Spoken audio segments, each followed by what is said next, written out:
sentencias de control, estructuras de control, y son cosas que ya conocemos de los lenguajes de programación, cualesquiera que hayamos nosotros manejado. Sin embargo, nada más quisiera hacer algunas puntualizaciones sobre lo que sobre la sintaxis de estas sentencias, que son prácticamente idénticas a las de lenguaje C, y hacer un pequeño añadido con respecto a ellas. Entonces vamos a empezar por lo que son propiamente las sentencias de decisión, es decir, aquellas que me permiten a mí tomar decisiones de cualquier tipo. Vamos a poner entonces aquí que yo en algún momento tengo que realizar una pregunta, y esa pregunta normalmente la hago a través de el cuestionamiento sobre una determinada condición de determinadas variables en el programa. Vamos a poner esto aquí, y luego vamos a dibujar un hermosísimo diamante que no tengo. Aquí es un diamantito, aquí está, y lo ponemos aquí el diamantito, así, y luego tomamos el letrerito y tratamos de ponerlo adentro. Le decimos botón derecho, botón aquí, mover al frente, ahí está. Entonces, el diamantito, como sabemos, representa una determinada condición, y normalmente lo que dice es, viene el flujo de control de alguna parte, por allá arriba, y luego aquí se pregunta por una determinada condición que el programa tiene que cumplir. Si el programa cumple esa condición, entonces aquí decimos que responde de manera verdadera a la condición,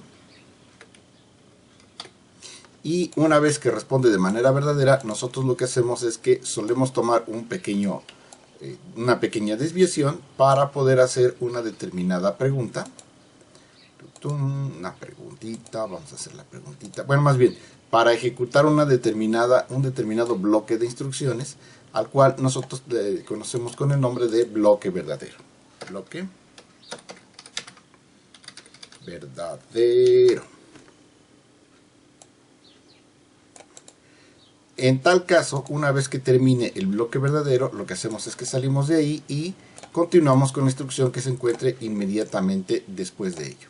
Si en lugar de eso la respuesta es que no se cumple esa condición, entonces nosotros decimos que no se cumple, que es falsa la condición, y por lo tanto lo que solemos hacer es de que tomamos un camino alterno. Tomamos un camino alterno y ejecutamos otro bloquecito como el que habíamos dibujado hace ratito. Ahí está, al cual conocemos como el bloque falso.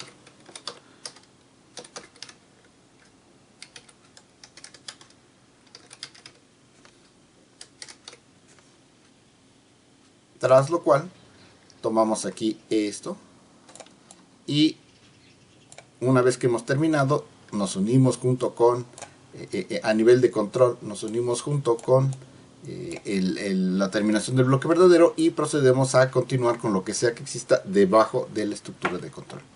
Esta estructura de control tiene dos particularidades. Por una parte tiene un solo punto de entrada por arriba, se lee de arriba hacia abajo, y tiene un solo punto de salida hacia abajo. Si bien esta estructura como tal aparentemente todos la conocemos, lo cierto está en que muchos no la utilizamos de manera correcta.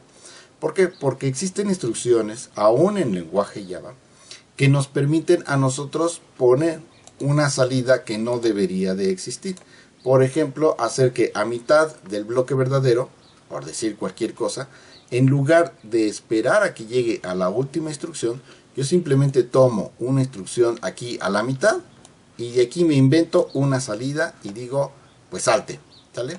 Esto es particularmente cierto cuando, por ejemplo, dentro de una decisión condicional, yo tengo una decisión condicional, otra decisión condicional, otra decisión condicional, otra decisión condicional, y tengo muchas decisiones condicionales, una anidada después de otra, porque pues esto es recursivo. Yo puedo poner una de estas aquí adentro, y dentro de esa puedo poner otra dentro de un subbloque verdadero, y dentro del bloque verdadero puedo poner otra de estas, e ir anidando estas estructuras de control.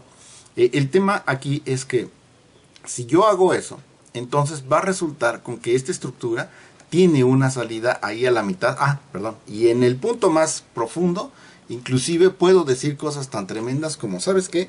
No solamente no te salte del if, tú podrías decir, ¿sabes qué? Salte del programa, sale, y de aquí lanzan un hermosísimo return,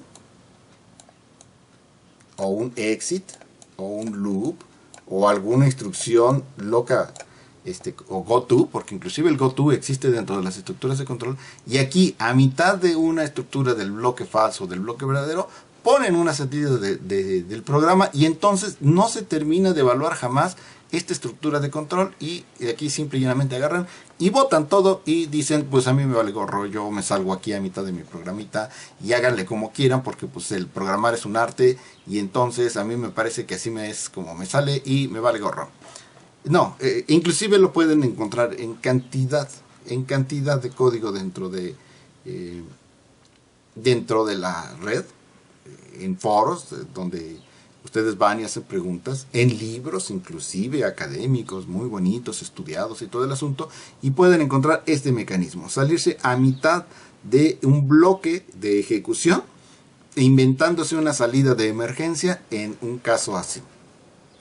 Eso, yo la verdad es que tengo que decir que es una cosa terriblemente abominable, que deben de evitar a toda costa, y sobre todo cuando estamos aquí en este curso, al menos conmigo, esa se considera una condición inaceptable dentro de un programa bien elaborado, que se pueda decir que está bien elaborado.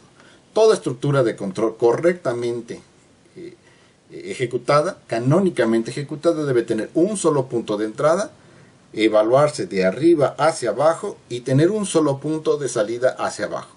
Si a mitad de esto necesitan ustedes salir, tienen que inventar trucos para poder hacer que de aquí abanderen algo que ya no les permite ejecutar el resto del código, y de ahí les permita llegar a este punto y alcanzar la salida.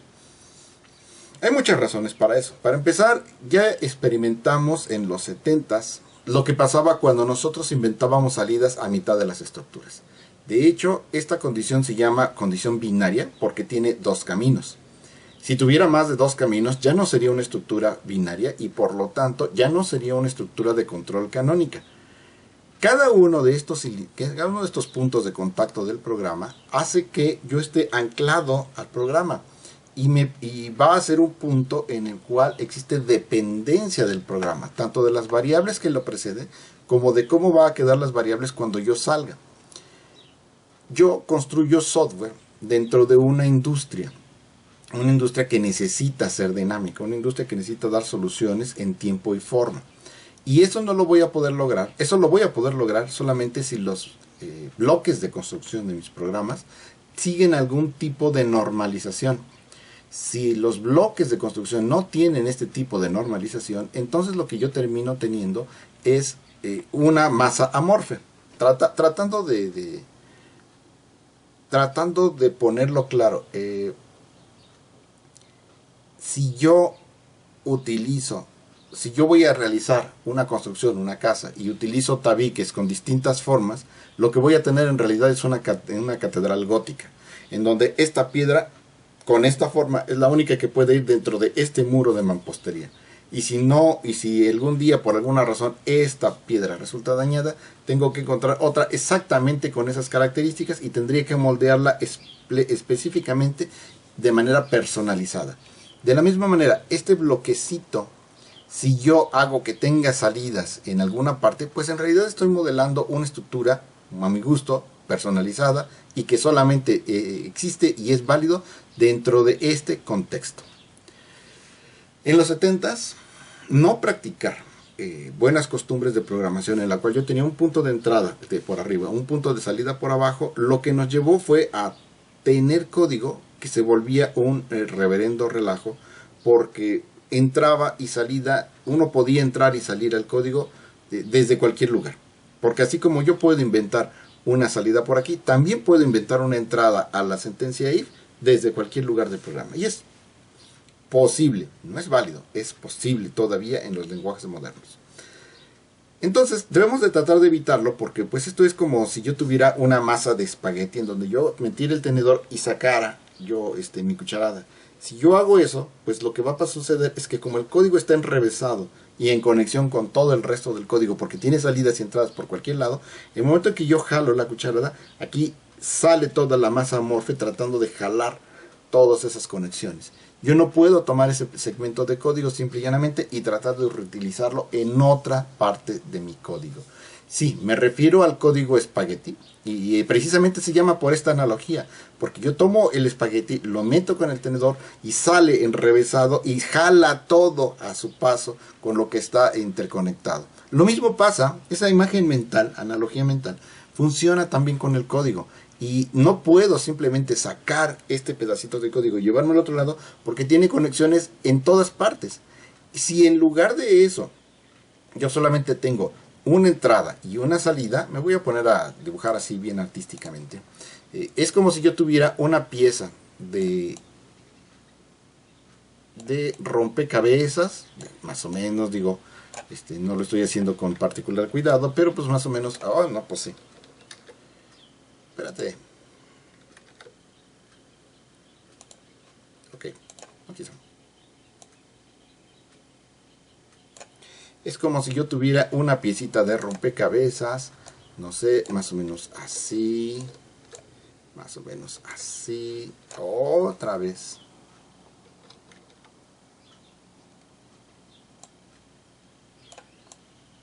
Con una entrada y una salida. Ustedes imaginen que está bien dibujadita y que esta es una bolita bien hecha y esta es una entrada del mismo tamaño bien hechecita, ¿sale? Todas las piecitas de mi rompecabezas tienen exactamente una entrada y una salida. Lo hubiera dibujado al revés, ¿verdad? La entrada por arriba, la salida por abajo. Y entonces, si tienen esta forma y todas las piezas del rompecabezas son idénticas, entonces sin ningún problema yo podría poner cualquier piecita en cualquier parte que a mí se me antojara. Obvio, para un rompecabezas no es una buena idea, pero cuando estoy construyendo software, esta es una excelente idea porque a mí me va a permitir cualquier sección de código, sin importar cuán grande o cuán pequeñita sea, simplemente sustituirla con este modelo y sustituirla dentro de otro segmento de código, reutilizarla dentro de ese segmento de código. Por eso es importante tener siempre estructuras de control que tengan un punto de entrada por arriba, que se lean de arriba para abajo y un solo punto de salida por abajo. Bien, adiós. Adiós. Bien. Esta estructura de control, bueno, es sumamente sencilla para todos nosotros y constituye el if. El if, vamos a ponerlo aquí. Habíamos visto en la sesión pasada que yo tenía las variables de tipo boolean. Aquí vamos a poner una bandera.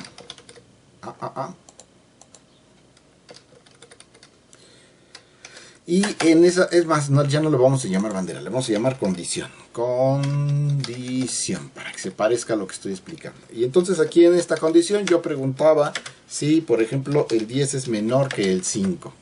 Punto y coma. Y entonces aquí vamos a preguntar si se cumple la condición. Y entonces pongo llave, llave, y luego otra vez la palabra else. Y luego llave con llave. Ahí está. Esto se parece mucho, insisto, a lo que nosotros ya conocíamos, que era, tengo la palabra reservada if, lo sé porque además se pone con un colorcito azul, y esto implica que yo dentro del lenguaje no puedo utilizar la palabra if como variable, es decir, si yo intento declarar aquí integer if, me va a decir una grosería muy fea, y me dice, ¿sabes qué? Pues no puedes poner eso como una sentencia, hazle como quieras, esta es una palabra mía y no te la pienso prestar, ok. Entonces, acá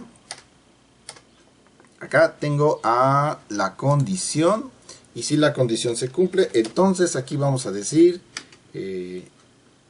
bloque verdadero, y acá abajo vamos a decir bloque falso.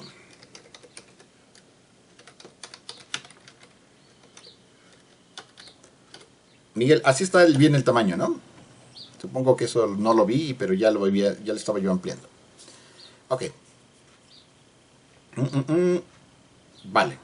Entonces, aquí entonces yo estoy haciendo esta preguntita, pregunto por la condición y luego si la condición se cumple es verdadero y si no falso, lo ejecuto rápidamente. Podemos ver que 10 no es menor que 5, por lo tanto esperamos que aquí nos diga que la condición se va a ir por el bloque falso. Y vimos que es falso y luego lo volteamos y ahora decimos...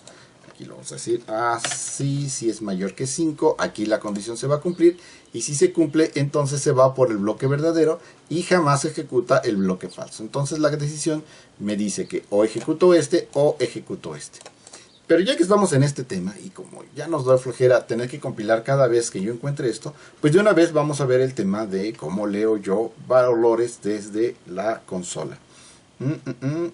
Que no recuerdo si lo habíamos hecho, pero según yo no lo habíamos hecho. Yo tengo un objeto en particular que me permite a mí realizar estas acciones. Es el objeto scanner. Ese objeto scanner me permite a mí definir una variable, por ejemplo un teclado. Y yo voy a decir que este objeto tiene que ser creado así, scanner, y aquí que va system.in. Y una vez que termine de escribirlo, se va a quejar amargamente y me va a decir, pues no sé de qué me estás hablando. Scanner es algo que yo no conozco. Aquí vemos que el error dice, ay, no lo he encendido, ¿por qué siempre se me olvida?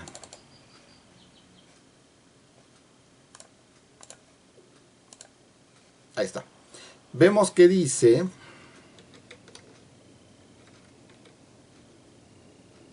no se encendió, ya está. No puedo encontrar el símbolo escáner, no sé de qué me estés hablando, no lo conozco y hazle como quieras. ¿Vale? Eso es lo que me está diciendo. Bien, ¿cómo lo soluciono? Bueno, aquí tengo de varias sopas. Una es aprendérmelo de memoria, como les he pedido mucho que lo hagan, pero si por alguna razón no se lo aprenden de memoria, le voy a dar un clic y vemos que aquí, entre las opciones que aparecen, otra vez le doy el clic, dice, añade un import para java.util.scanner. ¿Sale? Esto significa que esta clase sí la conoce Java y sí la conoce el ambiente, nada más que necesita tener un import. Ese import, ya habíamos platicado, es semejante al include del lenguaje C, es decir, necesito explícitamente jalarlo para que pueda reconocerse dentro del código. Entonces aquí le doy clic y vemos que aquí me apareció este import java.util.scanner, que es la invocación de la clase que yo estoy utilizando en esta parte de aquí abajo. La segunda particularidad del escáner es que ahora necesito, para crear una variable, necesito utilizar la palabra reservada new. New es reservada, la veo en azulito, y aquí suena como que a una redundancia, porque digo que voy a crear una clase de tipo escáner, digo un objeto de tipo escáner, y luego le digo que quiero un nuevo objeto, una nueva variable de tipo escáner, y en este caso en particular ese escáner va a ir a buscar un lugar muy específico, que es el sistema de entrada, ¿sale? Y necesito especificarle que es el sistema de entrada. Este objeto teclado, bueno, antes de continuar, hasta aquí, ¿dudas?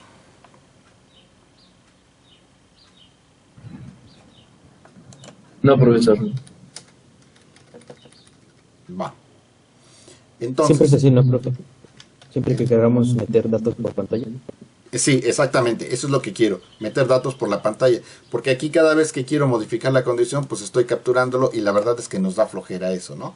En lugar de eso, voy a declarar aquí una variable i, y esa variable i es la que voy a leer desde acá. Entonces aquí voy a decir que i es igual a lo que tenga yo en la variable teclado, punto, y me llena el conjunto de funciones asociadas al objeto teclado, y vemos que aquí tiene un montón de cosas como next big decimal, y dice escanea por el siguiente token en la entrada como un big decimal, big integer, boolean, byte, double, float, integer, y entonces line, long, short.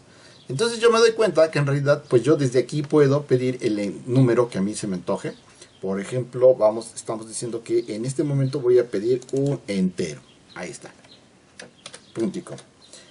Entonces lo que esto va a hacer es que me va a pedir ya, ahora sí, lo equivalente al scan. Yo voy a leer un numerito utilizando esta cosa. Yo, para poder leer, necesito necesariamente declarar la variable desde donde voy a leer. Oye, ¿esto significa que puedo tener varias variables de lectura?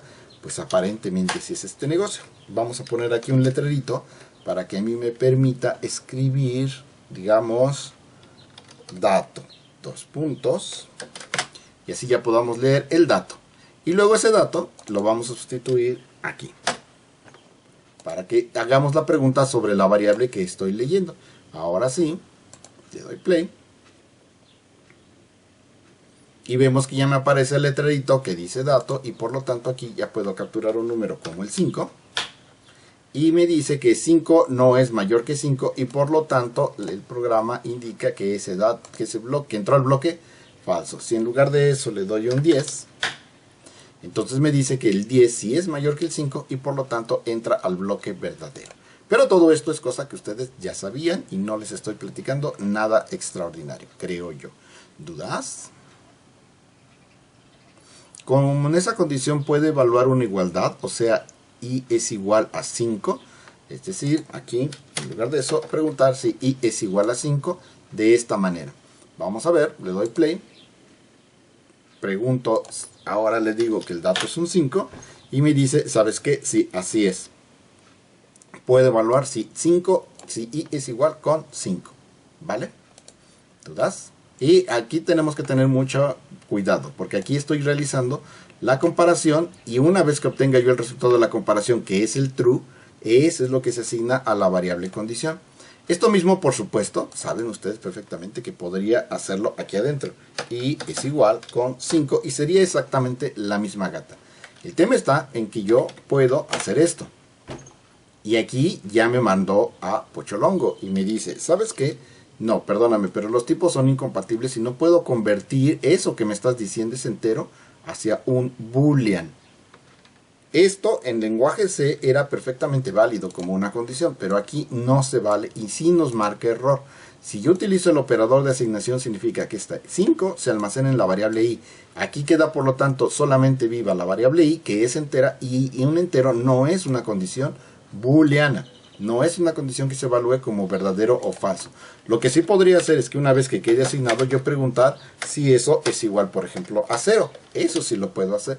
No lo puedo hacer. Sí, claro, está diciendo, pues no tengo la más remota idea de qué estás haciendo, porque ahí me estás haciendo trampa. Sí, claro. A ver, y si lo pongo entre paréntesis, estoy jugando como Bob Ross, decido indicarle con los paréntesis que aquí va a vivir una expresión de asignación, que este 5 lo asigno al valor de i, y una vez que ya he hecho en eso, entonces tomo el valor de i ya asignado y le pregunto si es igual con 0. Y si es igual con 0, entonces ya procede a evaluar la condición, el resultado es booleano y por lo tanto esto funciona sin mayor problema.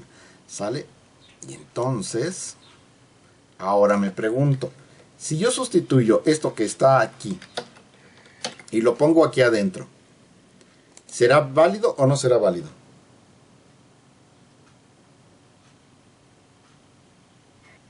Necesitaría paréntesis. Necesitaré los paréntesis como hace ratito, ¿cómo ven? A ver, contéstenle si sí o si no. Bueno, no. La primera pregunta era, ¿es válido o no es válido? A ver, contéstenle aquí.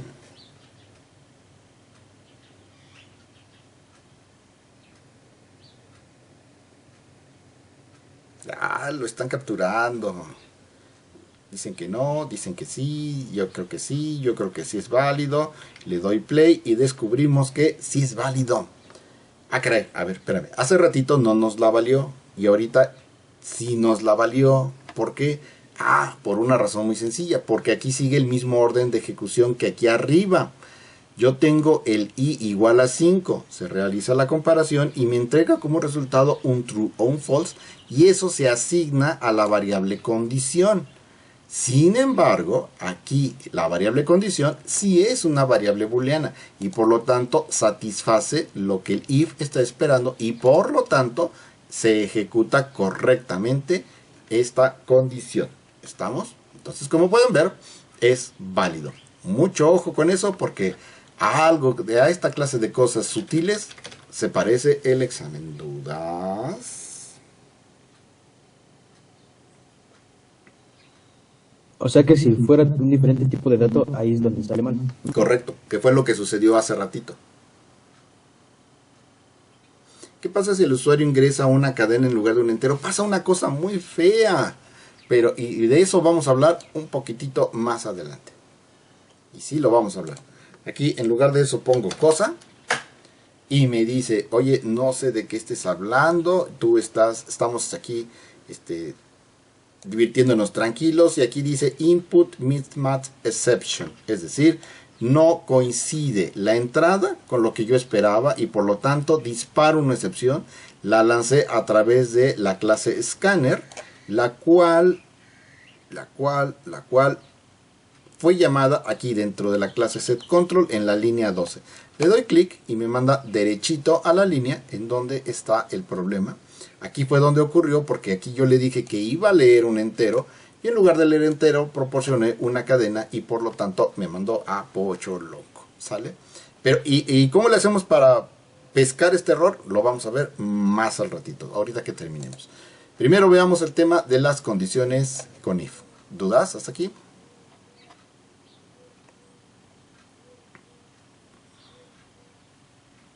Como todo el mundo me dijo que ya era un excelente programador, ya no me voy a detener más con el tema de las condiciones, solamente estoy poniendo aquí algunos detalles sencillitos. Voy a poner entonces la siguiente regla, que es que cuando yo tengo una sola sentencia, como es este el caso, yo puedo eliminar este par de llaves que delimitan el inicio y el fin del bloque verdadero. Y funciona perfectamente bien. Dime, Paulita. Profe, entonces en la condición, bueno, ahí en condición ya no estamos utilizando paréntesis, porque como ya sabe que es un dato booleano, en automático está guardando esa comparación. Porque realiza la evaluación de la comparación, de la operación aquí de relación. Ese valor lo asigna a condición, porque eso es lo que está indicando esta asignación, y como condición es booleana y lo que el if espera es una condición booleana, entonces dice todo se cumple perfectamente bien, vamos a trabajar. Hace ratito no sucedía eso, porque lo que yo tenía era un i igual a. I es de valor entero, pero i no es verdadero y falso, i es entero. Entonces el if decía, ok, pues yo tengo un entero, pero no tengo idea ese i contra qué lo tengo que comparar, y por lo tanto no sé si i es verdadera o es falsa, porque i es un número, no es un booleano. Y nos marcaba el error diciendo, ¿sabes qué? Pues hazle como quieras, yo no lo voy a hacer. Cuando pusimos los paréntesis, se realizó la asignación, y luego la i la utilizamos para realizar en segundo término la comparación, y por eso nos permitió asignarlo. Ok, gracias. Vale. Decíamos entonces que aquí, utilizando el tema de las llaves, yo puedo utilizar las llaves o no utilizarlas cuando solamente tengo una y solamente una sentencia. Significa que este if en particular lo podría escribir así. El tema está en que si yo hago esto, siempre me expongo a cosas que me pueden pasar, ¿sale? Y nunca es sano que, por ejemplo, yo me arriesgue a que aquí yo ponga otro if. Por ejemplo, aquí voy a poner otro if. Y aquí voy a preguntar si la condición, si i es igual con 0. Allá arriba me va a decir si es mayor que 5. Y aquí voy a preguntar que si no fue igual a 5, entonces averigüe si es un 0, ¿no? Y si es un 0, entonces aquí voy a escribir, ¿sabes qué? Bloque para i es 0. Ahí está. Y entonces acá tengo un else. Y luego acá tengo otro cout. Y luego voy a poner un no fue 0 ni 5. Ahora, como ven, no me marca error en ninguna parte. A ver, según esto, yo debería de llegar aquí si es ni 5 ni 0. ¿Me faltarán llaves o me sobrarán llaves? ¿O en realidad esto estará mal? ¿Cómo ven?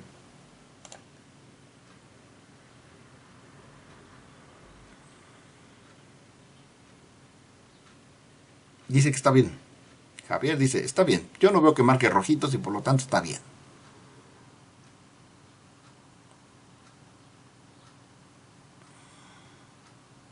¿Cómo ven todos los demás? Están anidadas. ¿No tiene que ir con sangría? Pregunta Carlos. Creo que faltan llaves. Bueno, vamos a ver cómo se comporta. Entonces quedamos que en teoría, se debe ejecutar cuando i sea 5, ¿sale? Este se va a ejecutar cuando i sea 0. Y para todos los demás casos. Le voy a dar play. Y aquí pregunto, a ver, vamos a empezar con un 5. Le doy un 5 y me dice, sí, detecté que es un 5 y por lo tanto entré aquí. Le voy a dar otro play. Esta vez le voy a dar un 0. Y me dice, mira, este es el bloque en donde yo entré al bloque donde tenía yo un 0. Evaluó que la condición no era un 5 y por lo tanto se fue al else. En el else preguntó si era igual a 0 y por lo tanto, como determinó que eso es correcto, me está entrando a ese bloque. Finalmente, vamos a ponerle aquí menos 2 y me dice, pues ¿qué crees? Que no fue ni 0 ni 5. Y si le pongo un número positivo, me dice, no fue ni 0 ni 5. Esto está funcionando correctamente, pero no es para nada evidente dónde empiezan y terminan las cosas o cómo está el asunto. Aquí extrañamos esta sangría, ¿sale? Esta sangría me permite ver que cuando yo hago esto, que con la sangría, el else tiene un bloque falso. El bloque falso empieza aquí y termina acá. La pregunta del millón es, bueno, parece que es correcto porque ya vimos que sí está jalando. ¿Por qué no necesito una llave aquí y aquí? El else busca el if más cercano si no tiene paréntesis, ¿correcto? Pero ¿por qué no necesité llaves aquí y aquí? Porque no me las está pidiendo y quedamos que solamente necesitaba yo una instrucción. Y dice Brandon, ¿por qué es una sola instrucción? Sí, resulta que sí. Este if es una sola instrucción, ¿sale? Y como es una sola instrucción, con eso basta y sobra. El tema está en que luego, si yo comienzo a anidar cosas, digamos que de aquí yo tengo otro, control C, y aquí decido hacer una cosa como esta. Este último print está dentro o fuera de los ifs.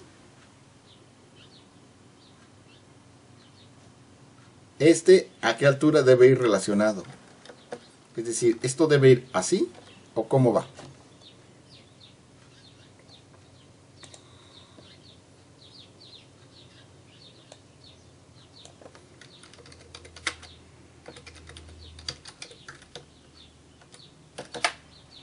La línea que dice estoy huérfano, ¿vive dentro de los ifs o no vive dentro de los ifs?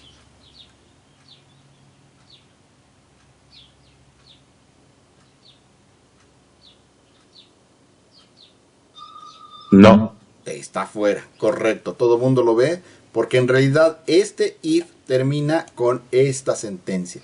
Ahora, aquí es una cosa muy chispa, porque este es el bloque falso de este if. El cual es el bloque falso de este if, el cual es el bloque falso de este if. Por lo tanto, con este inocente punto y coma, estoy cerrando 3 ifs de un solo trancazo. Si soy disciplinado, pues no hay mayor problema porque aquí me queda muy claro. Y no es cierto, la verdad es que cuando están programando, esto se puede convertir en un verdadero infierno de entradas y salidas. Y no hay como vivirlo como ya lo vivieron mis alumnos del semestre pasado cuando hicieron su programita del día siguiente. El cual también van a hacer aquí, pero no me lo van a mandar a entregar.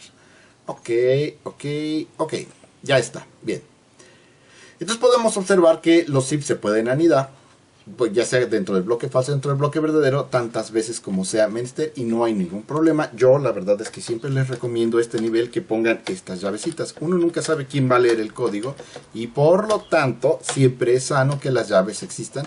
Además de que nos permiten ver claramente que aquí empieza, aquí termina, inclusive el IDE nos pinta una rayita diciendo el alcance de esta llave viene hasta esta llave.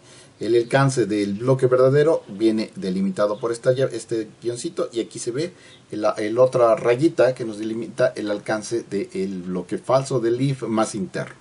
Bien, si no hay dudas, pasamos a la siguiente estructura de control. ¿Dudas?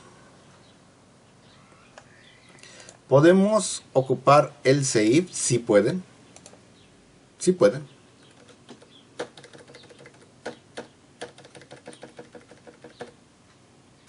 Pero así, ¿sale? ¿Dudas? Sí, profe, cuando ya tiene las llaves, ahí ya puede ir más bien la instrucción, ¿verdad? Sí, por supuesto. Ah, Bien.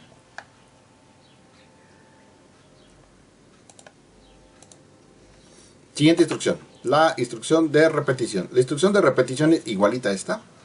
Vamos a dibujar una instrucción de repetición, repetición. No, antes de continuar con esa, Pero hay una condición alterna a esta, que es una condición que me permite no elegir entre verdadero y falso, sino elegir entre muchas opciones, ¿sale? En ese caso, yo lo que voy a tener es una cajita de edición. Este semicírculo lo vamos a voltear así, ¿sale? Entonces, es como el if de Python, sí. Entonces, venimos para acá y tomamos aquí el color negro y yo digo, ven la instrucción de ejecución de esta forma, así.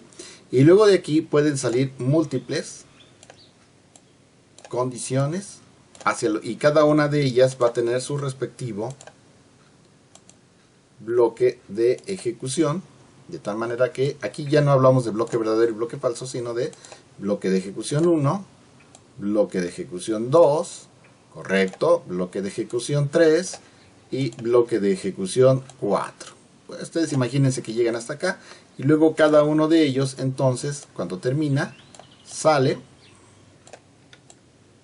Cada uno de ellos va a salir de su ejecución de control y luego aquí abajo, felizmente, continúa. Me quedó chueca, pero ustedes entienden.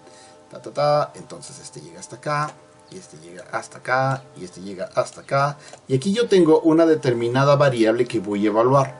Y en el caso de que la variable cumpla algún valor, entonces vengo y ejecuto este, o ejecuto este, o ejecuto este, o ejecuto este.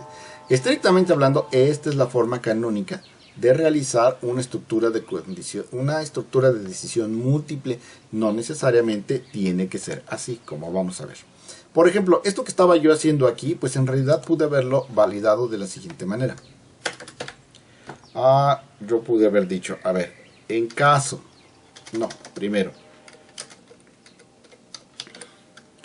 switch, la instrucción es switch, y me va a preguntar por una determinada variable, que en este caso es el valor de la variable i. Y la variable i, como vimos hace un ratitito, pues en realidad puede tener varios casos, ¿no? En caso de que la variable valiera 0, entonces yo lo que tenía que escribir era vale 0.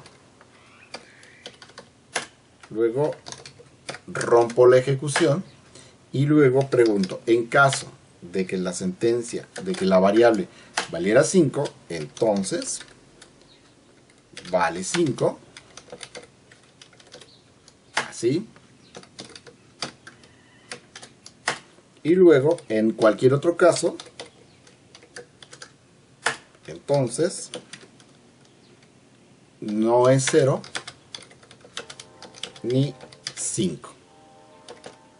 Y esta sería exactamente haría exactamente lo mismo que el código que pusimos aquí arriba, en un orden diferente, pero para el caso. Toma la variable i y averigua cuál es su valor. Si es 0, entonces entra este bloque, que eso es semejante a uno de estos cuadritos, y cuando llega a la última instrucción del bloque, entonces encuentra la palabra break. Y este break lo que dice es rompe la ejecución en este punto y salte de la sentencia, que es la rayita que estoy dibujando aquí, que esta que se encuentra aquí, ¿sale? Les digo que esta es la forma canónica porque aquí yo tengo un bloque, se rompe la ejecución, otro bloque, se rompe la ejecución, y en caso de que no sea ninguno de ellos, pues por default entraría este bloque y por default aquí, pues ya dado que ya no hay más, rompe la ejecución. Igual le podemos poner explícitamente el break y no pasa nada. Ahí está. Voy a ejecutarlo nada más para que veamos que es cierto, pero antes, un comercial diciendo ejecución del switch. Ahí está. Play. Y entonces aquí le digo, a ver, quiero ver el 5. Y dice que dentro de la ejecución del switch entró a vale 5. Es decir, determinó que no era el caso de que valiera 0. Determinó que era el caso de que valiera 5. Y aquí pone un vale 5. Le voy a dar play. Aquí le decimos 0. Vemos que efectivamente vale 0 y que todo es felicidad, y luego vamos a darle cualquier otro valor como un -1 y vemos que dentro del switch determinó que no es ni 0 ni 5, es decir, no se cumplió el caso este, no se cumplió el caso este, y entonces entra aquí. Pero ¿qué pasaría si por ejemplo yo hago esto? En case de que se trate de un 3, y entonces digo, ¿sabes qué? vale 3. Y se me olvida poner la sentencia break. Vamos a imaginar que yo programé esto y entonces olvidé poner la sentencia break exactamente aquí abajo. Le voy a dar play. Y entonces aquí le ponemos el 3. Y vemos que dice que dentro del switch me escribió vale 3 y vale 0. Como yo no rompí explícitamente la ejecución, tomó esta sentencia y luego, sin importar que no se cumpliera el caso, continuó ejecutando lo que se encontraba en la parte de abajo. Eso sería equivalente a que yo tuviera este bloquecito y después de este bloquecito esta línea se pegara con esta otra. Y eso evidentemente pues no parece muy estructurado el asunto, porque yo tengo un punto de entrada por arriba, un punto de salida por abajo. La sentencia la leo de arriba abajo, así como la tengo inicialmente con los breaks. Pero si se me olvida un break o si explícitamente no lo estoy poniendo, entonces esta línea ya no se lee de arriba abajo, porque se lee de arriba hacia abajo y luego me regreso hacia arriba y luego lo leo hacia abajo. Y una vez más estoy rompiendo el esquema de la estructura de control bien, la sentencia de control canónica, que tiene una entrada por arriba y una entrada por abajo. Así que en la medida de lo posible esto se debe evitar. Entiendo perfectamente bien que en ocasiones es necesario, pero si es posible se debe de evitar. Otra cosa que tampoco puedo hacer es decir, por ejemplo, que 3 sea igual con i. Yo aquí no puedo poner expresiones, sino solamente valores constantes, ¿sale? Entonces aquí me está diciendo, ¿sabes qué? Pues es incompatible. Los booleanos no pueden ser convertidos a enteros y por lo tanto no los puedes utilizar dentro de un switch. Y hazle como quieras, ¿sale? Así que como vemos, aunque el switch tiene su utilidad, en realidad está limitado a ciertos casos particulares que yo puedo utilizar. No puedo aquí validar distintas condiciones. Si quiero hacer eso, entonces no tengo de otra más que utilizar sentencias if. ¿Dudas hasta aquí?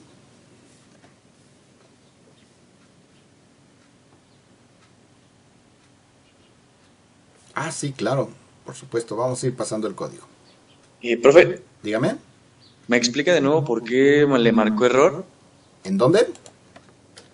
Cuando en las condiciones, sí. Boolean. Ok, sí, permíteme. Un segundito. Deja pasar el código y ahorita te lo explico. Vamos a ver, vamos a ver. Yo supongo que sin problema lo acepta hasta aquí.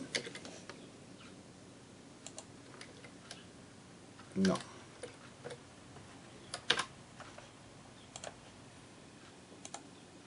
Luego esto.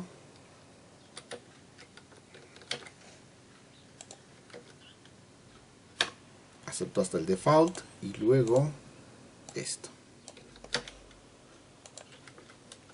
Ahí está el código completo, ¿sale? Bien, entonces, case switch solamente acepta una variable aquí y evaluarla contra un valor en particular. Si yo quisiera decir, bueno, es que quiero saber si el valor de i es igual a i más 1, ya sé que eso no se va a cumplir, pero bueno, vamos a imaginar que fuera el caso. Que yo quisiera averiguar si el valor de i fuera igual a i más 1, me dice, no, no puedes hacer eso, no puedes meter expresiones. Tú lo único que puedes hacer es meter aquí un valor constante, un valor numérico contra el cual yo pueda ir y comparar. Porque si tú me quieres hacer que yo haga expresiones, pues en realidad lo que tú quieres hacer es una pregunta de este tipo, ¿no? Una pregunta de una sentencia if normal. Yo solamente espero aquí un valor entero, pero entero constante. Nada de variables, nada de expresiones, nada de llamadas a funciones, nada de nada. Si yo quisiera saber si i es igual a pi, pues me manda derechito a Pocholongo. mat.pi. Ahí está.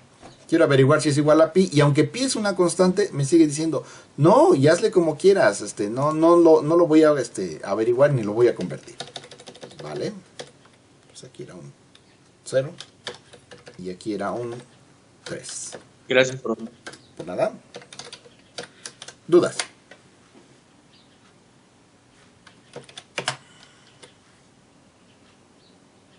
Si fuera entero, profe, sí da. Siempre que sea Por entero, ejemplo, si sí. dijera un 3 menos 1 o algo así. No, tampoco. Ah, ok.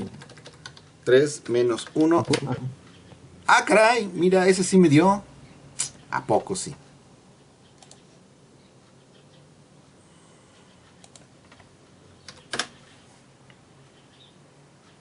¿Ya viste que no? Ah, sí. 3 menos 1, le di un 2. Y dentro del switch dice que vale 3. Bueno, en realidad no vale 3, sino que vale 2. Y aquí sí ejecutó esa operación. Pero pues dime como para qué te podría servir la operación de números enteritos constantes. A mí no se me ocurre para qué pueda servir. Pero bueno, ahí está, ¿sale? ¿Dudas? Pero hoy ya averiguamos qué se puede hacer. Bueno, ya es un truco para... Una pregunta de trivia para que se lo pregunten al que diga, a ver, yo sé mucho Java. A ver, contéstame esta. Touché, sí. Para sacar temas de conversación, sí, claro. ¿Dudas? Cuando estuvimos en nuestro club de Big Bang Theory, porque con las damas eso no se vale. Salvo las honorables damiselas que se encuentran entre nosotros. ¿Dudas? Se ve que es más complicado que C++. Pues sí tiene más reglas y es mucho más específico que C++. C++ también tiene sus reglas. Cada lenguaje tiene sus particularidades. Hay cosas en las que se parecen mucho, por supuesto, la sentencia es la misma, pero hay reglas que son completamente diferentes y por eso nunca nos debemos de confiar. Y yo lo que les recomiendo es, no se confíen ni siquiera a lo que yo les platico. Tomen un libro físico y léanlo. Ahí vienen muchas reglas que por tiempo yo ya no alcanzo a ver aquí. ¿Vale? Y que tampoco les van a dar en ningún video. Normalmente los videos se quedan a nivel de, bueno, son más o menos estas las estructuras de control. ¿Esta clase la subirá? Sí, todas las clases las grabo y las subo a la plataforma para que puedan estudiarlas y repasarlas con la calma. Porque sé que inclusive así, están mirando la pantalla, intentar tomar notas es una pesadilla total. Entonces, y además está quedando para próximos cursos. Yo ya no voy a volver a grabar jamás este curso, lo grabo aquí una sola vez, bueno, hasta que se actualice lo suficiente para que valga la pena. Ya va a quedar ahí como los videos previos a llegar a una clase y va a estar más padre porque entonces ya tienen que haber visto el video y a partir de ahí yo ya no explico la teoría, me voy a ir derechito a hacer ejercicios. Dime, Miguel. Una pregunta, profe. Usted dijo que en el if, bueno, en las estructuras de control, que era o que no era recomendable que se saliera o que entrara, ¿no? Sin antes llegar al punto de salida. ¿Cómo podemos ver eso o cómo? Por ejemplo, un ejemplo de ello. if, ¿estás de acuerdo que está hasta por acá? ¿Sale? Ciertamente aquí podría haber mucho más código. Por ejemplo, dentro de else, aquí decir lo que decíamos hace ratito, ¿no? Y soy huérfano. Esta sentencia está fuera de este if y por lo tanto siempre se debe ejecutar. Pero tú podrías querer, ¿sabes qué? Yo ya determiné que tenía que valer 0. Y como ya determiné que tenía que valer 0, no me interesa nada más y no voy a ejecutar esta sentencia de control que está aquí. Por lo tanto, de aquí rompo la ejecución. Ah, caray, ¿no es break? Dentro de un loop, sí, disculpen ustedes, pero entonces le pongo exit. ¿Tampoco? ¿Tampoco ya no lo acepta? ¿No es una sentencia? Return. Esta sí me la valió. Ahí está. ¿Sale? Si tú observas este return, pues este return significa fin de la función. ¿Cuál función? Pues la función main. Por lo tanto, aquí me le está valiendo. De hecho, sí, porque como estoy regresando un void, pues, entonces esto me lo acepta. Y eso significa que cuando llegue aquí a este bloque if, va a regresar de la función. Va a dar por terminada la función y ya no voy a evaluar nada más. Fíjate, entonces se va a saltar esto y se va a saltar todo lo demás. ¿A poco sí? Esto es cuando y vale 0. Vamos a ver. Aquí le digo que vale 0. Y vemos que dice bloque para i es 0. Ejecutó esto. Encontró el return. Ya no hizo nada más. Ya no pasó por aquí. Ya no pasó por el switch. Y ya no hizo nada de lo demás. Aquí estoy inventándome una salida en medio de un if, en un if que además está anidado. Y todo lo demás ya no se ejecutó. Esta es una pésima estructura de control. El return solo omite el switch o omite todo el código. Absolutamente todo el código. ¿Sale? Me inventé una salida aquí. Y esto lo hacen mucho los programadores, porque dicen, ah, bueno, sí, mira, si estoy en este punto, hay un error fatal y entonces ya no puedo continuar. Entonces aquí rompo la ejecución y me vale gorro, yo ya no hago absolutamente nada más porque detecté un error. No, jamás hagan esto. Esto está súper contraindicado. Esto es código espagueti. Ni más ni menos que esto es código espagueti. Porque están creando un punto de salida en un lugar donde no debería de estar. Simple. Vamos a imaginar que ustedes liberan este código a producción. Y este código lo ejecutan 10 millones de personas. ¿Sale? Durante un segundo. Es más, ustedes son los encargados de servicios escolares y hacen el sistema de inscripción o de reinscripción. O peor aún, son los encargados de un sistema que, por ejemplo, permita a los adultos mayores registrarse, ¿sale? Para su vacuna. Y entonces dicen, bueno, si no se cumple tal condición, la que ustedes gusten y mandes, sales porque ya no hay manera de poderle dar atención al señor. Por ejemplo, que no existe el CURP o que no sean mayúsculas o que no sean minúsculas, lo que ustedes gusten. Y le ponen aquí este retón. A lo mejor hay 10 millones de personas en ese momento intentando acceder a la página y de ellas la mitad no puso el bloque de mayúsculas y la otra mitad sí lo puso. Pero como ustedes están poniendo esto, a algunos les reportan de repente que algunos funciona y con algunos no funciona. Y entonces deciden, ah, pues es muy fácil, voy a poner un print aquí que diga estoy entrando a la función main y otro aquí abajo que diga estoy saliendo de la función main. Y ustedes sorprendentemente observan que a veces se pinta el letrero de que entra, pero no se pinta el letrero de que sale. O a veces se pinta el valor de que entra con las variables de entrada, pero no alcanzan a ver en dónde se salió. ¿Por qué? Porque para poder poner este print que diga yo pasé por aquí y estoy haciendo estas cosas y esto valen las variables de entrada y en este punto esto valen las variables de salida, en lugar de eso se están inventando esta condición que, fíjense, hasta la perdilla, aquí está. Se están inventando esta salida en la cual ustedes no pueden, necesitan leer explícitamente el código para saber que ahí se están saliendo y que ahí tienen que poner un letrerito de que está pasando por aquí y se vuelve un reverendo desastre, sobre todo cuando tienen la presión de que sus usuarios están entrando de manera masiva y necesitan saber por qué está fallando, cuáles son los valores que están haciendo que falle su sistema. Con tantas salidas como puedan poner en un programita, imaginen un programa típico de 600 líneas, con unos 4, 5, 6 de estas salidas inesperadas, intempestivas, y con la presión de que tienen que jalar en ese instante porque está fallando en este momento, tienen miles de requisiciones y necesitan revisar el código rápidamente porque está habiendo muchas fallas. Ustedes bajo presión no pueden andar poniéndose a buscar dónde tiene sus salidas para poner el letrerito de me estoy saliendo por aquí y esto es lo que está provocando las fallas. Pero las funciones void no pueden llevar return, y sin embargo hoy me lo aceptó. Tú ya viste que lo aceptó, compiló, yo le puse un 0 y jaló, mira, ¿cómo que no? ¿Ya me lo aceptó? ¿Dudas?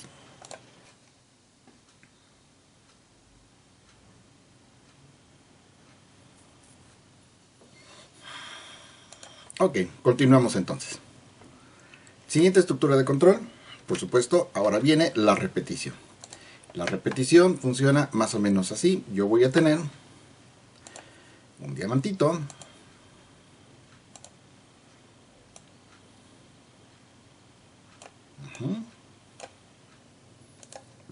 El cual internamente también va a preguntar por una determinada condición.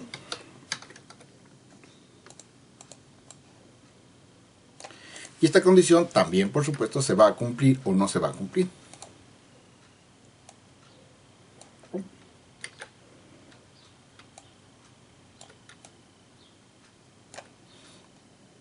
Acto seguido, va a proceder a elaborar la ejecución de un bloque, al cual vamos a poner por nombre bloque de repetición.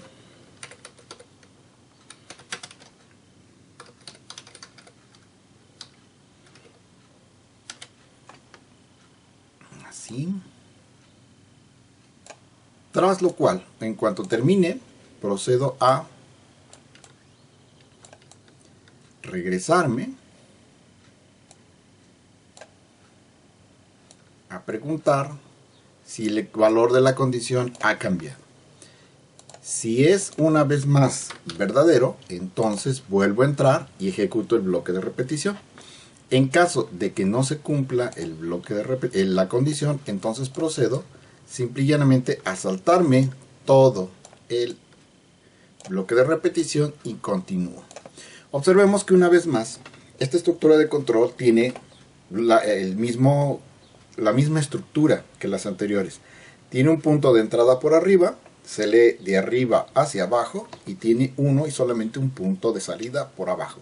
Y ciertamente al finalizar la última sentencia del bloque de repetición me tengo que regresar, y ahí podrían decirme no, me estás engañando porque en realidad ya no se leyó de arriba hacia abajo. En realidad sí, porque yo cuando vaya leyendo el código, en cuanto termine esta última línea, yo ya entendí qué es lo que realiza de manera completa el código. Ahora, aquí hay una vez más varios asegúnes de mal estilo de programación.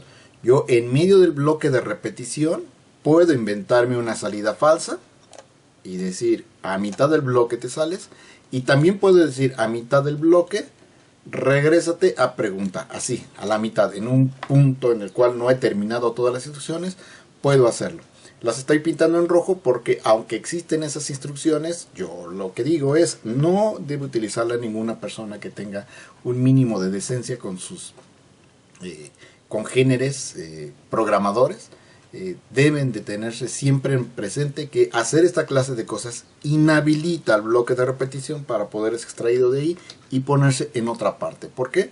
Porque está dependiendo de que existan líneas de código con unas en cierto orden y en cierto lugar previamente y posteriormente a él para poder funcionar. Y esto impide 100% que ese bloque de repetición pueda ser reutilizado en cualquier otra parte del código. ¿Sale? Entonces esto que está aquí no se debe de hacer, ni esta ni esta. Se debe de mantener la estructura limpia conforme las líneas negras que dibujé al principio. Todo lo demás simplemente debemos de hacer de cuenta que no existe. Listo. Esta sentencia es súper conocida por ustedes. Vamos a decir que que lo voy a hacer aquí abajo. Aquí este cierra este.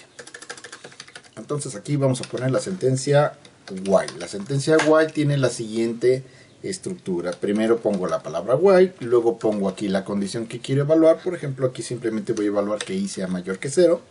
Y si es mayor que 0, entonces procedo a realizar aquí un conjunto de cosas, como por ejemplo hacer un print de un asterisquito, así, ¿sale? Y una vez que realicé ese print del asterisquito, yo tengo que hacer que se cambie el valor de la condición. No, mejor lo decremento así, si no nunca va a llegar. Mientras sí sea mayor que 0, pues lo que vas a hacer es que vas a pintar un asterisquito, pero no voy a dar salto de línea, nada más voy a hacer un print, así. ¿Sale? Y luego voy a decrementar el valor de i. Eso significa que se cambia el valor de i. Y yo regreso y vuelvo a preguntar: oye, ya cambió el valor de i de tal manera que i sigue siendo mayor que 0. No, pues fíjate que sí. Ok, imprime otro asterisquito. Y luego lo decremento y así me la voy llevando. Y en algún momento yo sé, porque yo sé, que el valor de i va a ser menor o igual a 0. Y en ese momento ya no va a entrar y entonces procede a salirse. Le voy a dar play. Digo, todo el mundo puede ver claramente que si yo aquí le doy el valor de 3, entonces pinto 3 asterisquitos, ¿sale? Si yo le doy el valor de 10, entonces yo pinto 10 asterisquitos, 2, 4, 6, 8 y 10. Si yo le doy menos 1, no pinta absolutamente nada porque jamás se cumple esta condición y por lo tanto no hace absolutamente nada, ¿sale? Entender este while era bien complejo la primera vez que lo vi. Sí, ¿quién sabe por qué ahora es trivial, verdad? Bueno, pero podemos usar ese while para hacer cosas divertidas. Por ejemplo, para asegurarme que el valor siempre sea positivo. Yo siempre quiero ver una línea de asteriscos. Por lo tanto, aquí que es donde lo estoy leyendo, yo podría decir, mira, de entrada ahí le vas a poner un valor inválido. Por ejemplo, un menos 1. Y por lo tanto, aquí le ponemos mientras i sea menor que 0, vas a proceder a leer el dato, a pintar el letrerito del dato y a proceder a leerlo de esta manera, ¿sale? Entonces aquí en la lectura yo voy a estar ejecutando esto mientras i sea menor que 0. Por eso le doy el valor de menos 1, para asegurarme que entre la primera vez, ¿sale? Como quiero que entre, le pongo un valor inválido y por lo tanto, bueno, más bien un valor que haga que esto se vuelva válido. Al ser válido entra, me pide el dato y lo lee. Si el valor es positivo, ya no se cumple esto y por lo tanto el valor de i ya es válido desde el punto de vista de mi programa. Si el valor de i sigue siendo negativo o inclusive 0, entonces se va a quedar aquí pidiéndomelo muchas veces. Por ejemplo, acá le digo el play y le digo que vale menos 1, me dice no, no es válido. Entonces le digo que vale menos 8, me dice no, no es válido. Ok, pues entonces te doy un 0 y el 0 me lo aceptó y es menor que 0. Debo de preguntarle por i menor o igual que 0. Ahí está, le doy play una vez más y ahí está. Ahora sí le doy 0 y ya no me lo aceptó y hazle como quieras, no te lo voy a aceptar y no te lo voy a aceptar. Y en ese caso ya le di un 10 que ya fue un valor positivo y por lo tanto ya me lo acepta. Ese ejercicio me hubiera hecho la calificación en el CCH, pues sí, ¿cómo te explico? Pero pues es que no vas conmigo y ahora estás conmigo. Aquí la pura crema innata. Vientos. Ya está. Entonces, ahora. Ya vimos el while. Aquí el asunto está en que, por ejemplo, sobre todo en computadoras y programación, la primera vez que vemos este ejercicio, y les pongo exactamente este código, siempre se me sacan de onda y me dicen, pero ¿por qué tiene que ponerle -1? ¿Por qué ese valor? Y en cierta manera los entiendo. ¿Por qué? Porque tengo que poner un valor inválido para hacer la validación de lo que yo quiero hacer. Y luego resulta que una vez que no se cumple es porque el valor está bien. O sea, es una lógica ahí medio locochona. Por esa razón existe otra forma de control en donde la condición no se evalúa al principio, sino que se evalúa al final. Es decir, yo tengo este diamantito. A ver, tengo que seleccionar esto. Y entonces aquí le digo duplicar. Ya lo dupliqué. Traigo el diamantito y ahora lo voy a poner al final. Es decir, primero tengo aquí mi bloque de repetición. Duplicar, ahí está. Y entonces yo lo tengo aquí. Y el asunto es así. Vengo, pero con negro, negro, así.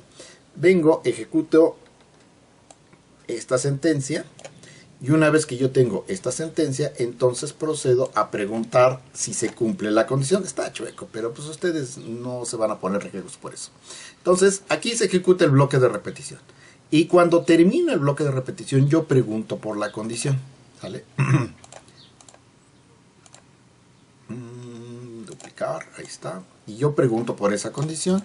Y entonces la condición, por supuesto, solamente hay de dos sopas. ¿Es verdadera o es falsa? Por lo tanto, si es verdadera, me regreso a ejecutar el bloque de repetición. De esta manera.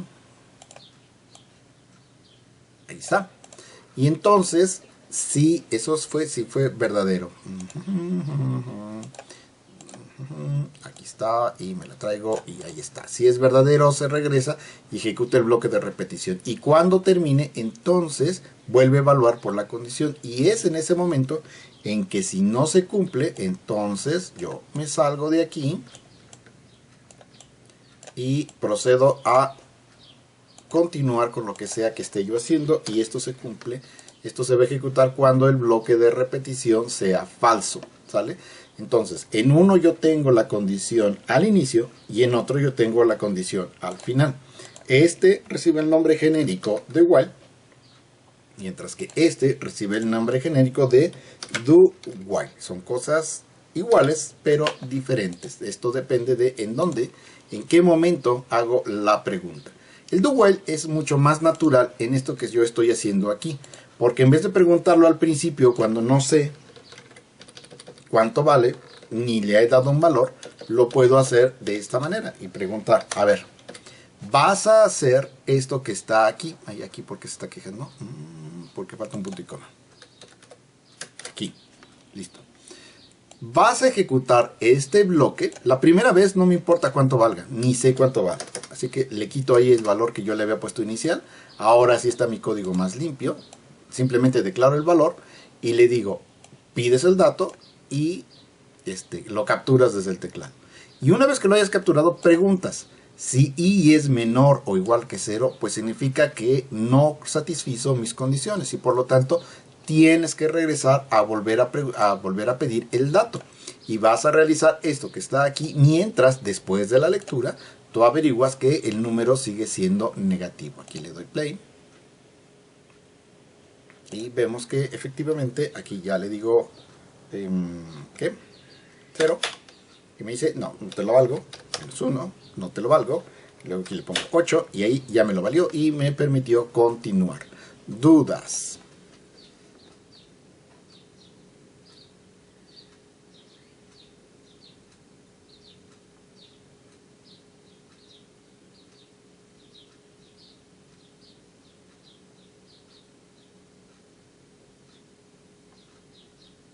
Alright. Van 4. Decisión binaria, decisión múltiple, repetición con while, repetición con do while. Van 4. Vamos por la quinta. Todos sabemos que la quinta dice, bueno, esto que está acá, si yo sé que voy a realizar este conteo y aquí previamente yo realizo la asignación de todos mis valores, entonces yo puedo tener una sentencia compactada que haga precisamente esta chamba, ¿no? Y entonces acá voy a hacer lo mismo, voy a ponerle aquí un salto de línea. Ya hice el salto de línea y voy a volver a ejecutar lo mismo de esta manera. Desde que i es igual con 0 y mientras i sea menor, pero no puede ser i porque i ya está declarado ahí. Integer j igual, dije, es más, conta sea igual con 0 y mientras el contador sea menor que el valor de i. Pero el valor de i ya lo alteré allá arriba. Declararé otra variable. Integer límite igual con i. Ahora sí. Y entonces este límite, porque el i lo voy a ir alterando y va a llegar el momento en que vale 0. Entonces pierdo el valor. Lo estoy guardando aquí en la variable límite. Y acá, ahora sí pregunto por el límite y luego conta más. Y luego aquí llave. Y luego ya nada más pongo esto que está aquí, que es lo mismito. Control C. Y ahora lo pongo con un guioncito para que se vea diferente. Ahí está, listo. Y cuando termine, damos un salto de línea aquí. Ahí está. Y entonces, este código que está aquí hace exactamente lo mismo que lo que teníamos acá. Bueno, no exactamente lo mismo, porque si para que fuera exactamente lo mismo, yo tendría que hacer el decremento. Ahorita hacemos la modificación. Lo que estoy haciendo en este for es, primero, realizo la asignación del valor inicial. Luego hago la pregunta y luego ejecuto el bloque de repetición y al final hago el incremento. El salto de línea de la diagonal n, sí, pude haberlo hecho con un diagonal n en lugar de un print ln, pero pues es exactamente lo mismo, ¿no? Son distintas maneras de matar esta pulga. Ok, entonces, pues lo tendré que hacer en otra vez. Vamos a crear otro marco. Y aquí dice, primero ejecutas la instrucción inicial, que para el caso del código dice que el conta es igual con 0, ¿no? Aquí, condición, no, asignación inicial.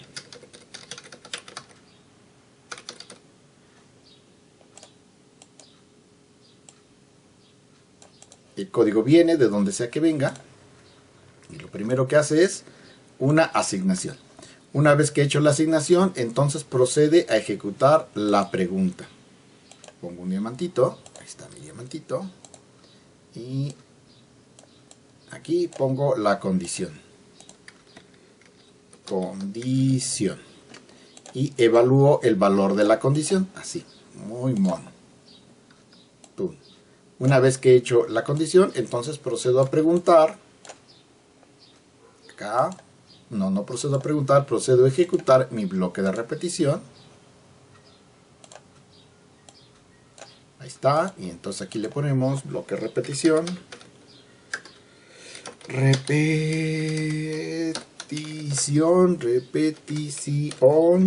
Ahí está. Y entonces lo tomo. Y esto va aquí adentro. Y una vez que termine el bloque de repetición, entonces procedo a terminar el bloque y a regresarme al punto en el cual evalúo la condición. Es mentira, Bill. Porque una vez que termine el bloque de repetición, realizo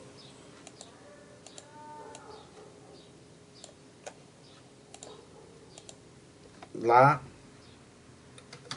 acción posterior.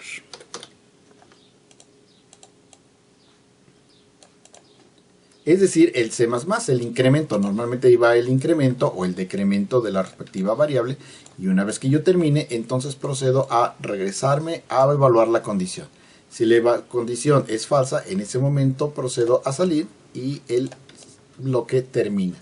Este es, como ven, prácticamente lo mismo que el while, porque la verdad es que el while es lo mismo, viene de alguna parte, evalúo la condición y luego ejecuto el bloque de repetición, solo que aquí es más especializado porque al entrar yo realizo la asignación inicial, que es lo que yo tengo aquí en la primera parte. Luego evalúo la condición, que es esta que yo tengo aquí, ejecuto el bloque de repetición y hasta que termine ejecuto lo que se encuentre en esta parte de acá.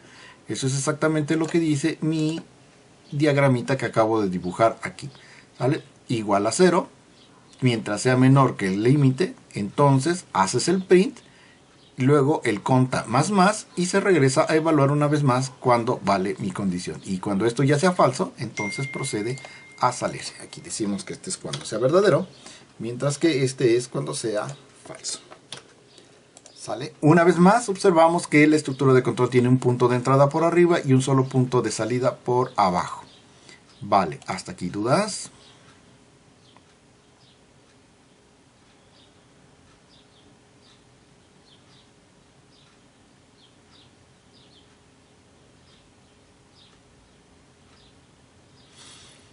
Hay otro for, y como muy bien ya nos estaban adelantando por acá el buen Jaime, dice, bueno, ahora siguen los arreglos. Pues sí, sí siguen los arreglos.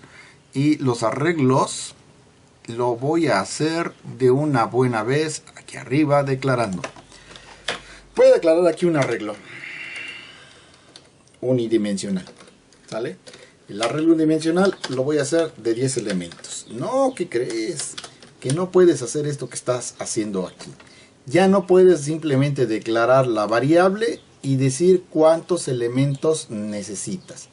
Al igual que sucede con la variable teclado, necesitas hacer más explícito este negocio pidiendo memoria de manera específica para datos enteros y luego especificando cuántos elementos necesitas de esta forma.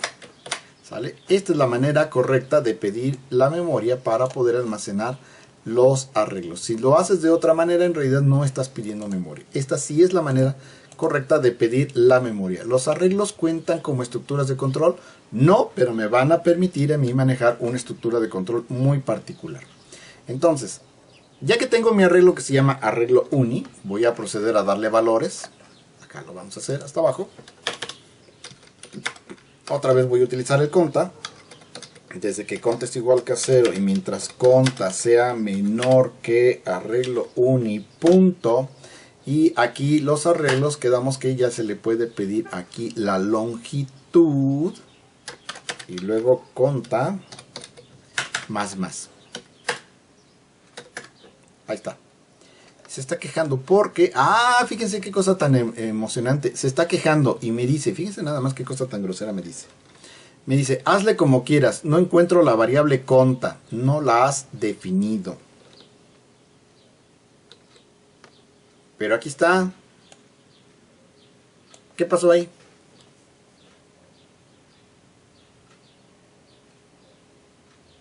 Me dice que no existe la variable conta. Y que le haga como quiera.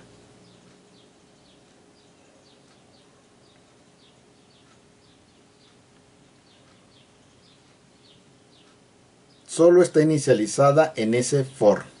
El ámbito de esa variable solo es válido dentro del for. Solo la definió dentro del for. Las tres son exactamente la misma cosa y efectivamente una variable siempre va a estar su visibilidad. Aquel lugar donde es visible, donde la puedo llamar, donde existe, es entre el par de llaves que se llamó. Yo sé que ustedes van a decir, oye, pero esto no está aquí adentro. Pues es como si lo estuviera, porque en realidad el ámbito del for queda determinado por todo lo que está aquí. Y nada fuera de este for, pues forma parte del for. Entonces, si yo declaro la variable conta, esta variable solamente existe para este for, ¿sale? Cuando yo intento utilizarla en esto, pues me dice, hazle como quieras, yo no conozco esa variable. La conocerá el for de arriba, pero yo no la conozco. Por lo tanto, lo decente, lo correcto es que esta declaración no vaya aquí, sino que vaya donde debe ir, allá arriba, y ahora me va a marcar error, falta un puntico más, Y ahora me va a marcar error en el primer for porque la estoy volviendo a declarar.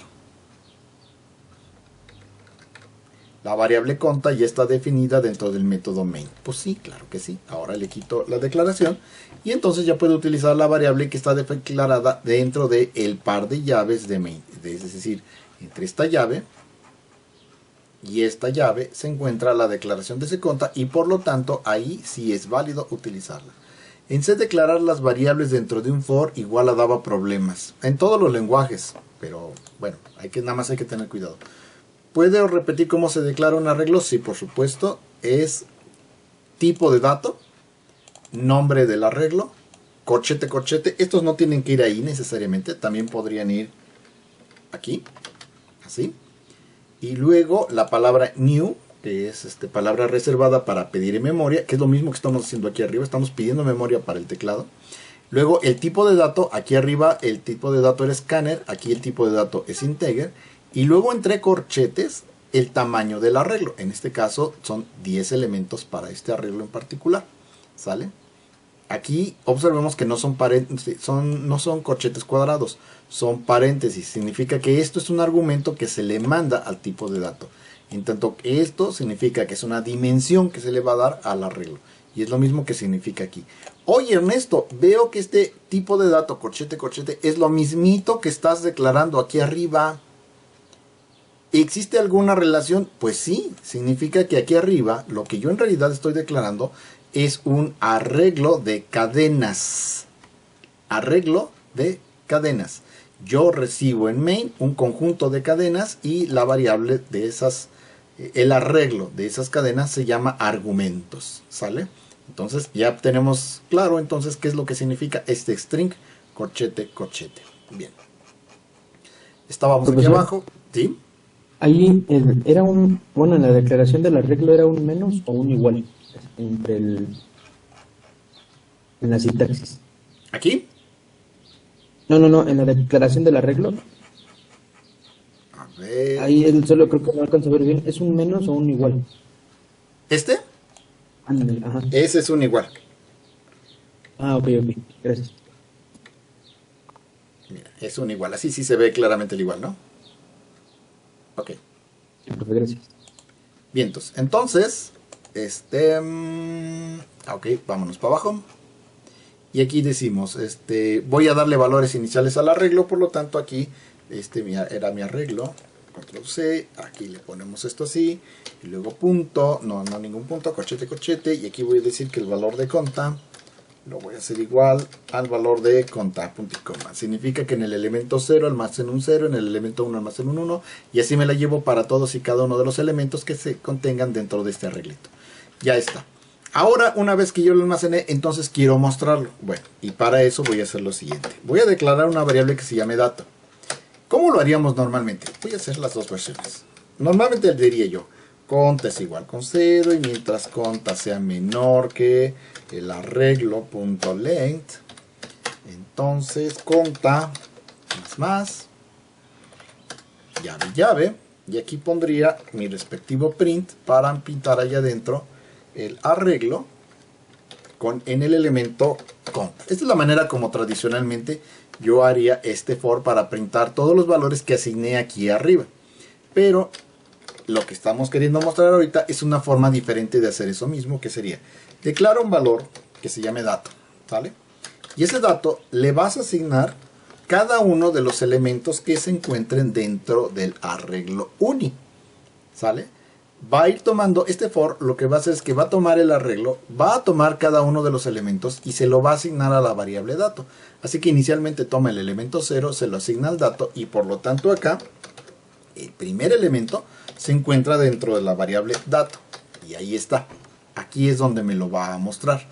Luego se regresa y toma el siguiente elemento. Y como sí existe, entonces entra y vuelve a ejecutarlo. Y así se la lleva, asignando uno por uno los valores del arreglo a la variable dato y asignándoselos y poniéndoselos dentro de la variable dato, y esto viene y toma el valor y lo ejecuta.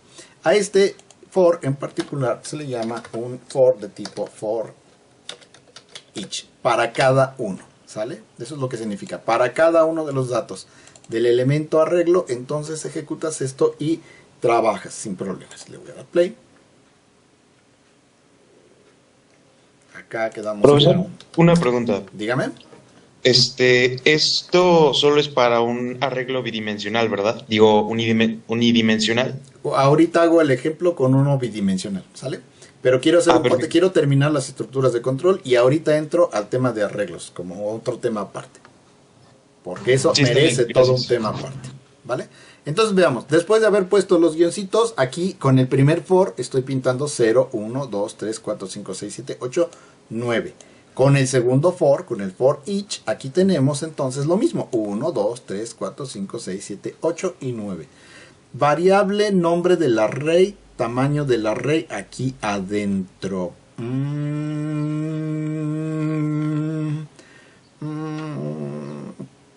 Sí, pero no necesariamente. Aquí estás, no sé si te estás refiriendo a esto. Aquí en este caso yo estoy diciendo que en este punto se trata del elemento iésimo en particular.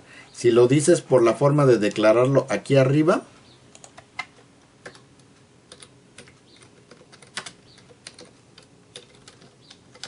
así,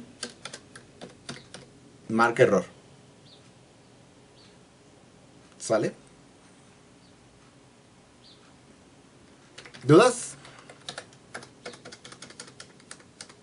Vamos por, ya vimos entonces, otra vez, decisión binaria, decisión múltiple, ciclo while, ciclo do while, for each. Van 6. Y me falta el último, ¿sale? Hace un momentito veíamos que yo en la lectura, si capturaba una cosa, me mandaba una cosa horrenda como esta que tenemos aquí.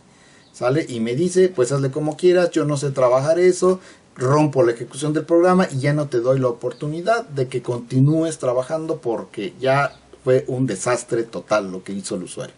Entonces, en lugar de simplemente mirar con lastimosidad que me está mandando una excepción, y una excepción es un error que Java ya no pudo manejar, ya no supo cómo manejar, entonces aquí lo que vamos a hacer es que vamos a decirle, mira, yo quiero que ejecutes este código que es el código que realiza la lectura y que es donde está sucediendo el desastre. Ya habíamos visto que aquí, cuando yo le doy clic aquí, me dice el desastre ocurre en esta línea. Entonces, en lugar de esto, o además de esto, voy a decirle, mira, tú intenta ejecutar este segmento de código, ¿sale? Este es el que me está dando guerra.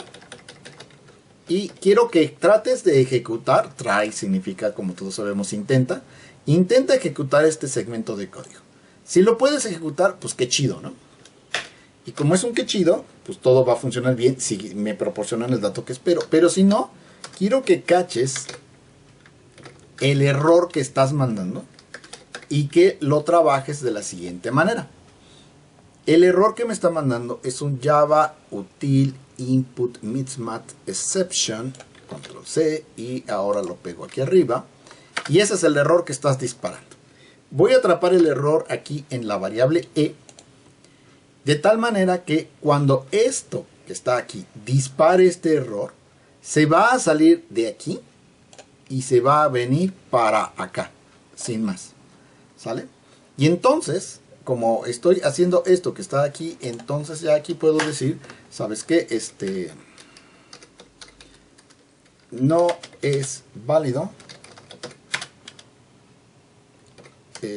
No, más bien se esperaba un dígito. Revise su entrada. Así. Evidentemente, le hice doble. Evidentemente aquí el tema está en que la variable i, si paso por el catch y no logro asignarle un valor válido, en este punto yo no puedo asegurar que i tenga un valor válido. Por eso aquí Java me dice, oye, ¿qué crees? La variable i pudo no haber sido inicializada correctamente y eso es un error. Porque tú me estás pidiendo que pregunte por la variable i cuando ni siquiera sé si existe o no existe o qué valor tiene. Porque yo no puedo garantizar que esa variable haya sido asignada. No con el código como lo estás poniendo. Entonces yo aquí estoy obligado a asignar un valor para i, aunque sea por default. ¿Sale? Le voy a dar play.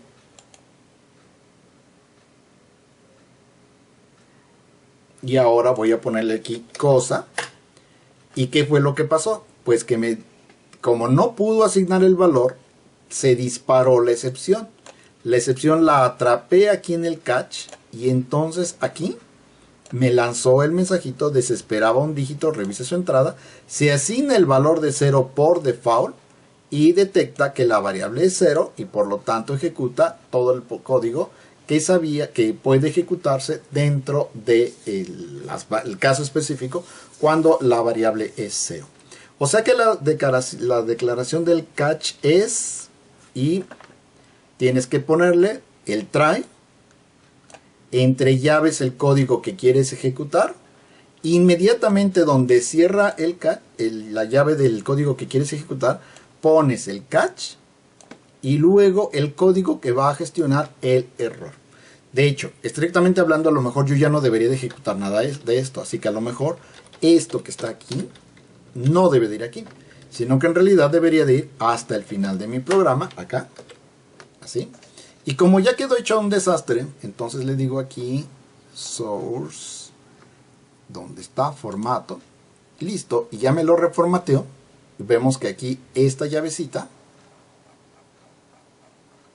cierra con esta llavecita que tengo aquí, y ahora sí, si yo aquí le pongo cosa, me dice se esperaba un dígito, revisa esa entrada y ya no hace nada. ¿Sale? Se saltó absolutamente todo el resto del código y ya no hubo ningún problema. ¿Estamos? O sea que la declaración es el error y una variable donde asignar esté donde esté. Sí, así es. Y esa es nuestra séptima estructura de control disponible en Java. Así que como pueden ver, tenemos muchas opciones para poder tener el control de nuestros programas. ¿Dudas?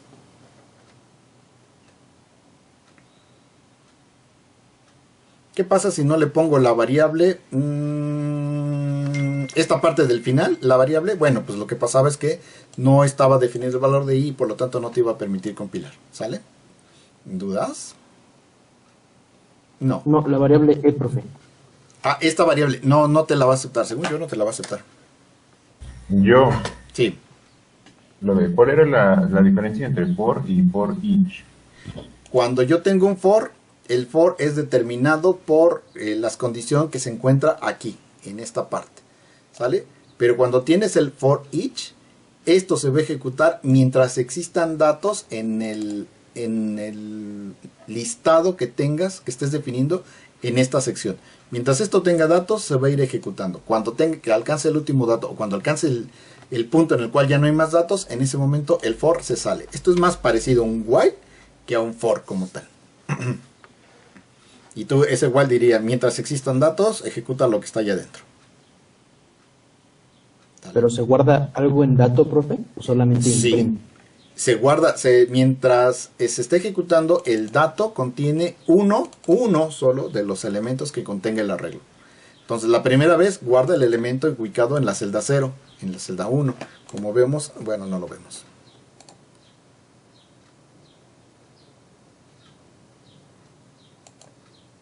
Ahí está.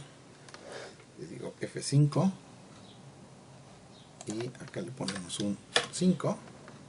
Uy, se siguió de largo. F7. Ahora sí. F5. El dato va a ser un 3.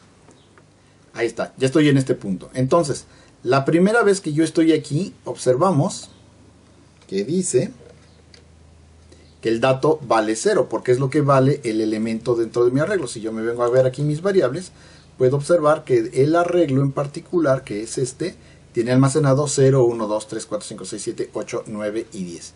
Entonces, aquí, la primera vez el dato vale 0.